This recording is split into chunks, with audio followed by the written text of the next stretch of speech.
이번 시간에는 그 가압류에 대한 질문 좀 살펴보도록 하겠습니다. 근데 가압류에 대한 질문을 보기 전에 가압류에 대한 개념부터 좀 잡고 가죠. 우리 가압류에 대해서 가압류가 설정됐다, 가압류가 설정됐다 이런 표현 많이 쓰는데요. 가압류는 원칙적으로 설정되는 권리는 아니고요. 정확한 법률 용어로는 집행됐다라고 보는 게 맞습니다. 집행됐다 이 표현이 맞습니다. 그럼 가압류는 어떤 때 집행을 하는지 좀 볼게요. 자, 주택이 있습니다. 주택이. 요게 소유자가 A라는 사람이 소유를 하고 있고요. 요 A라는 사람이 돈이 좀 필요해가지고 B한테 야, 돈 좀 꺼줘라. 친구야, 돈 좀 꺼줘라 그럽니다. 그러니까 B가 좀 여유가 있으니까 그래, 돈 꺼줄게 라고 해서 돈을 꺼주려고 하는데 만약에 A가 돈을 안 갚는다 그러면은 나는 채권을 어떻게 만족시킬 수 있지 고민을 하다 보니까 A한테 물어봅니다. 야, 근데 담보 있냐? 물어보니까 나 집이 하나 있어. 그래서 잘 됐네 해서 이 B가 A 소유의 주택에 저당권을 설정하고 돈을 빌려주게 되면은요. 나중에 A가 원리금을 상환하지 않았을 때 경매를 바로 실행할 수 있겠죠. 저당권을 바로 실행해서 이 주택을 경매하고요. 그 주택이 매각된 대금에서 우선 변제권도 행사할 수 있기 때문에 채권을 만족시키는데 굉장히 용이할 것입니다. 근데 주택의 가액에 비해서 꺼주는 돈도 그렇게 크질 않고요. 두 사람이 워낙 또 신뢰관계가 두터운 관계다 보니까 야, 우리 사이에 무슨 저당권을 설정을 하냐. 그리고 저당권을 설정하지 않았습니다. 근데 A가 어떤 사정에 의해서 돈을 상환하지 못하게 되면 B는 어쩔 수 없이 경매를 해야 되는데요. 이때 저당권을 설정해 놓지 않았기 때문에 바로 경매를 할 수는 없고요. A를 상대로 대여금 반환 청구의 소를 진행을 하고 그 소송에서 승소 판결을 받고요. 이게 집행권원이 되겠죠. 그 승소 판결로 이 주택을 경매해야 비로소 이 주택이 경매됩니다. 근데 소송이라는 거는 단순해 오늘 그 소송을 제기하면 내일 판결이 나는 게 아니죠. 이게 민사 소송은요, 기본적으로 아주 짧게 상대방에서 아무런 저항도 하지 않는다고 하더라도 기본적으로 3개월에서 4개월 정도의 시간이 걸립니다. 그러면 그 소송을 해서 확정 판결을 받아야지만 이 주택을 경매할 수 있는데 소송 중에 이 주택을 A가 C한테 매도해 버리면 소송에서는 B가 승소할 수 있을지 모른다고 하더라도 그 승소 판결문을 집행 권한으로 해서 경매를 신청할 A 소유의 주택이 없어지게 되죠.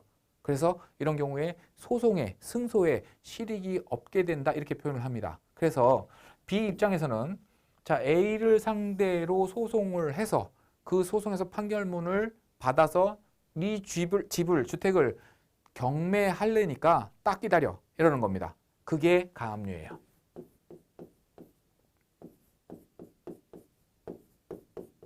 그래서 B는 소송 중에도 상관없고요. 소송 전에도 상관없고요. 소송 절차하고는 별도로 가압류 신청을 법원에 할 수 있고요. 그러면 법원에서는 굉장히 은밀하고 신속하게 가압류 결정을 내리고요. 그 결정에 의해서 등기소의 촉탁으로 인해서 가압류가 집행이 되는 겁니다. 우리가 일반적으로 설정이라는 거는 권리자와 의무자가 서로 약정하에 의해서 내가 너한테 이런 권리를 줄게, 나는 너한테 이런 의무를 줄게, 약정하에 어떤 권리 관계가 형성되는 걸 우리가 설정이라고 얘기를 하죠. 근데 지금 말씀드린 것처럼 이 가압류는 설정이 아니고요. 그래서 가압류는 보존 처분일 뿐입니다. 물건의 현상을 보존하는, 동결시키는 보존 절차일 뿐이고요. 이 가압류가 그 자체로 채권은 아닙니다. 이러다 보니까 이 가압류라는 거는 경매 개시결정 등기 후에도 얼마든지 들어오는 경우가 실무에서 많이 발견되곤 합니다. 이제 질문 볼게요.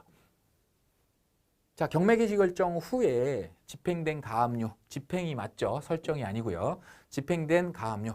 가압류는 경매 개시 결정 등기 후에 등기되는 경우도 많다고 알고 있습니다. 예, 실무에서 많이 발견됩니다. 민사집행법은 배당받을 그 가압류 채권자에 대해서 규정을 하고 있는데요. 첫 경매 개시결정 등기 전에 등기된 가압류 채권자를 배당받을 채권자로 규정하고 있습니다. 그럼 이 규정에 의해서는 경매 개시결정 등기 후에 가압류를 등기한, 집행한 가압류 채권자는 배당을 못 받는 거 아니냐. 근데 실무에서는 왜 이런 가압류들이 이렇게 많이 발견되느냐. 이런 취지의 질문입니다. 이해하셨죠? 한번 볼게요. 우리 질문자께서 직접 올려주신 민사집행법 제148조입니다. 여기서 배당받을 채권자 네 종류의 채권자를 1, 2, 3, 4에서요. 네 종류의 채권자를 그 배당받을 수 있는 채권자로 규정을 하고 있는데요. 특징만 뽑아보면은요. 1번 배당 요구 종기까지 경매 신청을 한 압류 채권자, 경매 개시 신청을 한 채권자, 요 경매 개시 결정 등기되죠. 그죠? 경매 개시 결정 등기가 되기 때문에 요거는 등기에서 확인이 됩니다. 그죠? 그리고 두 번째는 좀 이따 설명을 드리고요. 세 번째, 경매 개시 결정 등기 전에 등기된 가압류 채권자, 가압류 채권자인데 등기된 가압류 채권자랍니다. 등기된. 그러니까 요것도 등기에서 확인이 가능합니다. 그리고 네 번째, 우선 변제권이 있는 채권자로서 등기되었고 이렇게 돼 있네요. 그래서 요것도 등기부 등본상에서 우리가 확인이 가능해요. 그래서 우리 민사집행법 148조에서 규정하고 있는 배당받을 채권자는요. 별도의 배당 요구가 없어도 기본적으로 1번, 3번, 4번에 해당하는 채권자는 법이 이렇게 규정을 하고 있으니까 배당 요구를 하지 않아도 당연히 배당을 받을 수가 있습니다. 당연 배당자라고 우리가 얘기를 하죠. 문제는 요 2번인데요. 배당 요구의 종기까지 배당 요구를 한 채권자 이렇게 돼 있습니다. 이 사람은 배당을 받을 수 있대요. 다른 토시가 전혀 없죠. 그러다 보니까 배당 요구 종기 전에 배당 요구를 하면 돈을 받을 수 있어? 그리고 친구한테 내가 돈을 꿔줬는데요. 그 친구의 주택이 경매된대요. 나한테는 딸랑 차용증 하나밖에 없습니다. 이 차용증을 갖고 경매법원에 가서 배당 요구를 해도 배당을 해주느냐? 그렇지는 않습니다. 그러면 그걸 뭘로 따지느냐? 우리 같은 법 88조에서는요. 배당 요구 이렇게 돼 있습니다. 여기서 말하는 배당 요구는 요 배당 요구죠. 배당 요구 집행력 있는 정본을 가진 채권자. 여기 제일 마지막에 보면 배당 요구를 할 수 있다 이렇게 돼 있습니다. 그러면 요 88조에서는 배당 요구를 할 수 있는 채권자, 그러니까 요 배당 요구를 할 수 있는 채권자에 대해서 별도로 규정을 하고 있는 거죠. 첫 번째는 집행력 있는 정본을 가진 채권자. 집행력 있는 정본 뭐라고 그랬어요? 소송을 통해서 금전 채권을 확정받은 사람, 판결이든 결정이든 뭐 인락조서든 뭐 또 뭐 있죠? 화해조서든 이런 거요. 판결에 준하는 어떤 효력을 가진 그런 집행 권한을 가진 채권자 배당 요구할 수 있고요. 그리고 이 질문에서 등장하는 경매 개시 결정 등기 뒤에 나중이죠. 경매 개시 결정이 된 다음에 나중에 가압류를 한 채권자 또 배당 요구를 할 수 있고요. 민법, 상법, 그 밖의 법률에 의하여 우선 변제 청구권이 있는 채권자 이렇게 되어 있습니다. 민법, 상법, 그 밖의 법률에 의해서 우선 변제권 청구권이 있는 채권자는 어떤 거죠? 어떤 사람이죠? 물론 저당권도 여기에 들어갑니다만 저당권은 여기에 바로 들어가죠. 그죠? 여기에 바로 들어가기 때문에 별도의 배당 요구를 안 해도 당연 배당자에 들어가는데 우리 주택임대차보호법에서 확정일자를 받은 임차인, 그죠? 그 밖의 법률 여기서 나왔습니다. 그 밖의 법률에 의해서 우선 변제권을 갖고 있어요. 그러나 등기되지는 않았잖아요. 확정일자는. 그죠? 이 임차인이 배당 요구를 해야지만 배당을 받는 근거가 이 두 규정에 의해서 결정이 되는 겁니다. 또 임금 채권자. 그죠? 법률에 의해서 우선 변제권 인정됐으니까. 그러나 등기는 안 됐으니까 요 2번에 해당하려면 배당 요구 종기까지 배당 요구를 해야 되고요. 자, 요렇습니다. 그러면 결국에는 경매 개시 등기 전에 한 가압류는 별도의 배당 요구 없이도 당연히 배당을 받지만 뒤에 한 가압류는 별도의 배당 요구를 해야 3번이 아닌 2번에 해당된다. 이렇게 되는 겁니다. 이해되시나요? 이 사건을 한번 좀 볼게요. 요게 질문이 들어왔던 그 구체적인 사건입니다. 강북구 수유동에 있는 그 다세대 주택 빌라죠. 빌라. 보면은 소유권이 있고요. 저당권이 설정되어 있고요. 이후에 또 전세권까지 같이 설정이 되어 있습니다. 그 다음에 경매 개시 결정이 됐네요. 임의 경매 해가지고 저당권자가 경매를 신청한 사건인데요. 이렇게 개시 결정 등기가 난 후에 가압류가 집행이 됐습니다. 뭐 무슨 대부 해가지고 대부 회사가 요 소유권자한테 받을 돈이 있었던 모양이에요. 근데 이미 경매 개시는 됐는데 그 이후에 그 가압류가 집행된 사건입니다. 중요한 것은요. 이렇게 뒤에 경매 개시 결정 등기 뒤에 가압류를 집행했어도 배당 요구를 하면 배당을 받을 수 있는 채권자에 속하게 되는데요. 그거하고는 별도로 배당 요구는 언제까지 가능하죠?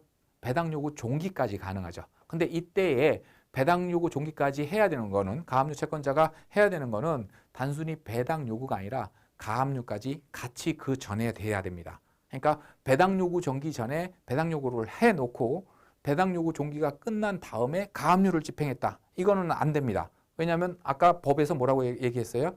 경매 개시 결정 등기 후에 등기된 가압류. 근데 후에 가압류 자체가 없기 때문에 그 범주 안에 포함이 안 되기 때문에 배당 요구를 해봐야 그것만으로는 효력이 없고요. 반대로 배당 요구 정기 전에 가압류를 집행했지만 배당 요구 종기 후에 했다. 이것도 효력이 없고요.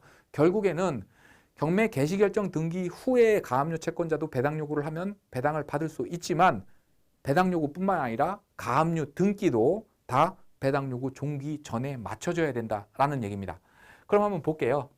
이 사건의 배당 요구 종기는 2018년 1월 9일이었습니다. 1월 9일인데 가압류는 언제 집행됐냐면 2017년 11월 20일. 그러니까 배당 요구 종기 전에 가압류는 집행이 됐죠. 그럼 배당 요구는 또 언제 했는지 봐야 되겠죠. 배당 요구를 보면요. 2017년 11월 27일 날 거의 뭐 가압류가 집행된 그 시점하고 같은 시기입니다. 가압류 채권자 무슨 대부 권리 신고 및 배당 요구 신청서 제출 이렇게 표시하고 있습니다. 자, 그러면은 결국에는요. 경매 개시 결정 등기 후에 가압류가 집행됐지만 가압류도 배당 요구 종기 전에 했고 또 배당 요구 종기 전에 했기 때문에 이 가압류 채권자는 배당받을 채권자의 범위 안에 속합니다. 물론 요거 배당표를 작성을 해 보니까요. 낙찰 가격은 1억 6,150만 원이었습니다. 근데 선순위 저당권자가 신청한 채권 금액만 해도 2억 2,500만 원이기 때문에 1순위 저당권 채권을 다 만족시키지도 못하는 금액으로 낙찰됐기 때문에 이 이후에 가압류를 집행한 가압류 채권자는 배당을 1원도 못 받기는 합니다. 그러나 요거는 매각대금, 그러니까 배당 재원이 부족해서 못 받는 거죠. 법리적으로 배당받을 자격이 있느냐 없느냐를 따질 때는 당연히 배당받을 채권자의 범위 안에 속하는 겁니다. 이건 중요한 의미가 있는 게요.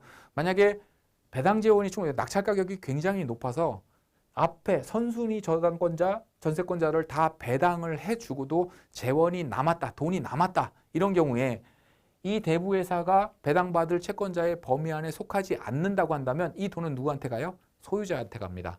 실제 채권이 있다고 하더라도 가압류 집행을 배당 요구 종기 이후에 했다. 배당 요구 종기 이후에 했다. 이래서 자격이 없게 되면 돈이 남아도 소유자한테 가고요.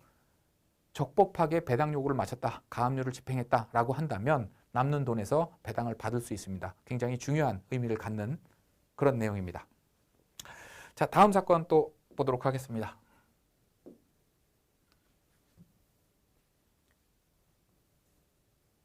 자, 가압류가 있는 주택을 매매할 수 있는지 의외로 이 질문이 많이 들어와요. 가압류가 있는 주택을 매매가 가능하냐?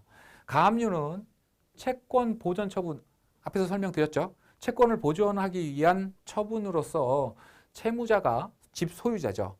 매매, 증여, 저당권, 질권 등 담보물권을 설정하는 일종의 처분행위죠. 기타 일체의 처분행위를 금지하는 효력이 있습니다. 맞는 얘기예요. 가압류는 그런 효력이 있습니다.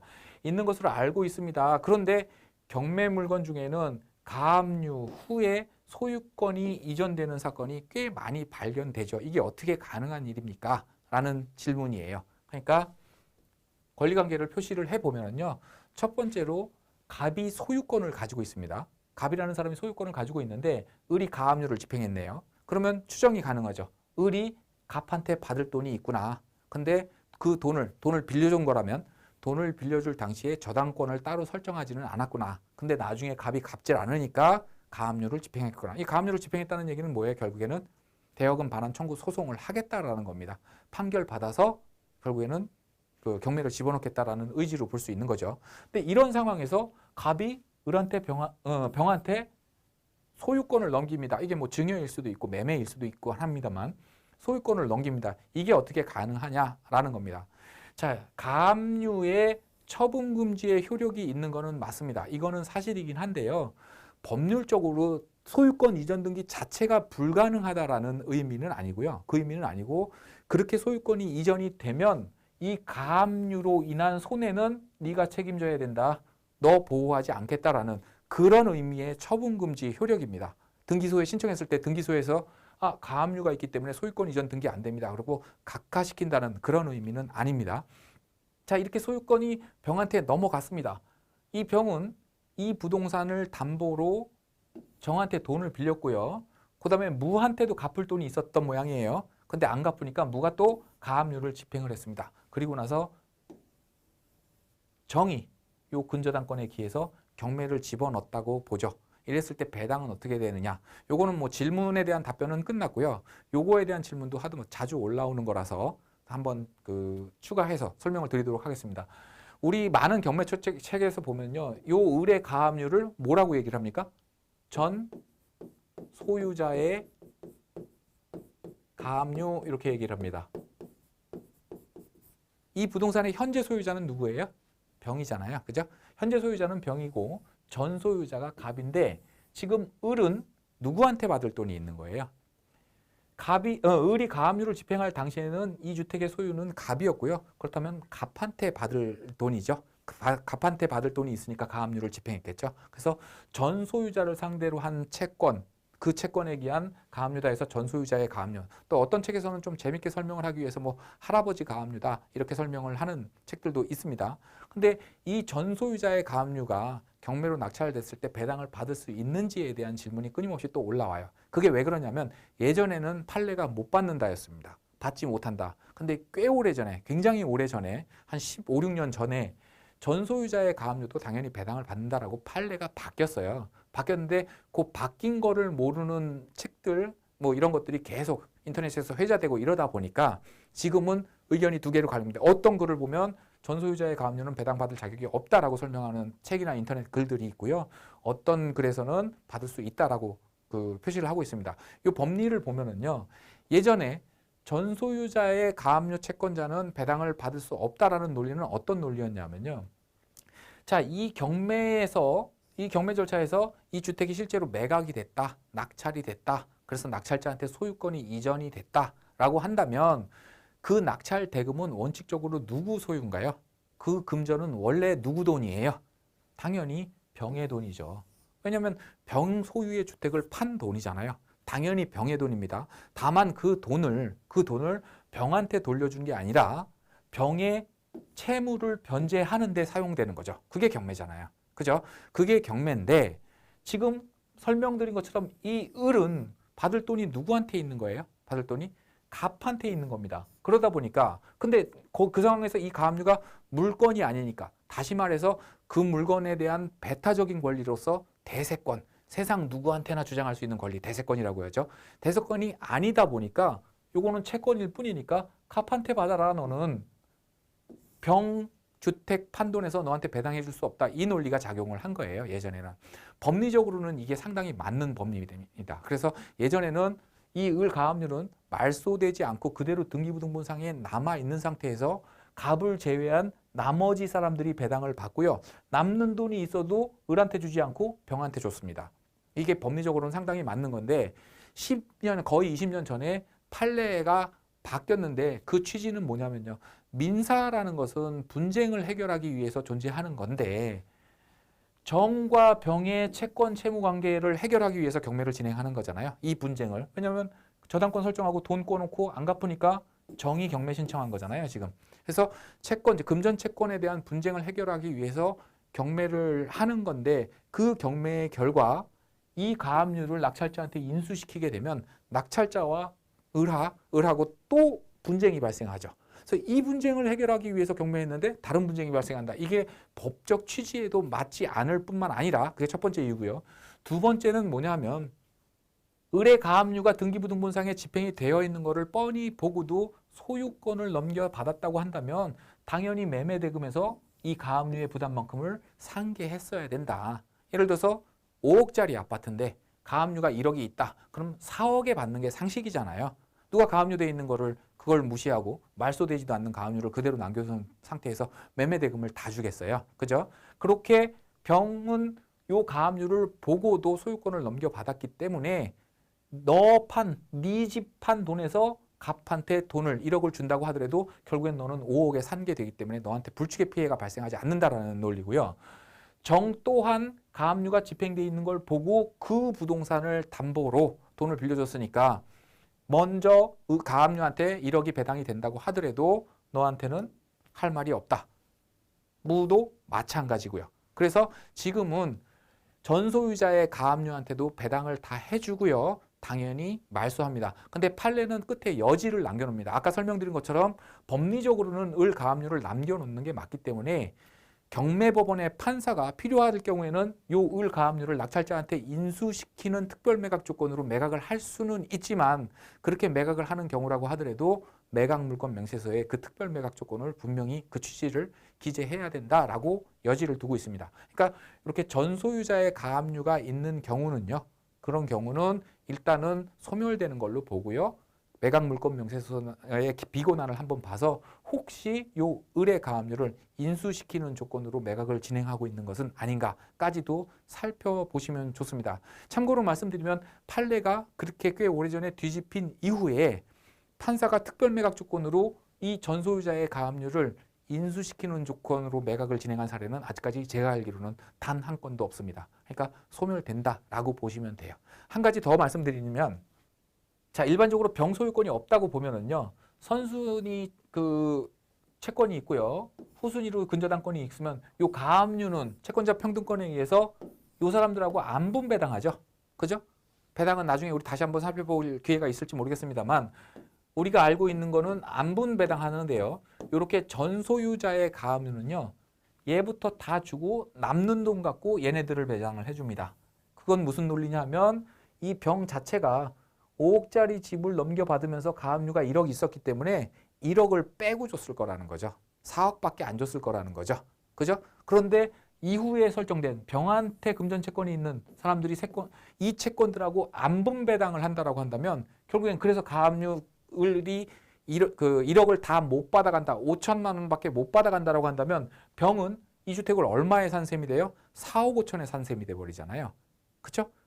1억이 있기 때문에 4억에 사왔는데 5억짜리 집을 나중에 배당해서 5천만 원밖에 가압류 채권자한테 배당이 안 된다. 그러면 병은 결국엔 4억 5천에 사온 셈이 되기 때문에 병한테 또 정한테 무한테 부당이득이 발생을 합니다. 그래서 이런 거를 막기 위해서 소유권이 변경되지 않았다 그러면 안분배당이 맞지만 소유권이 한번 변경됐다고 한다면 요 시점을 끊어서 앞에부터 배당을 다 해주고요. 남는 돈이 있으면 현재 소유자의 채권자들한테 배당이 됩니다. 요거까지 같이 알아두시면 전 소유자의 가압류에 대한 내용은 충분히 여러분들이 이해를 하셨다고 보셔도 됩니다.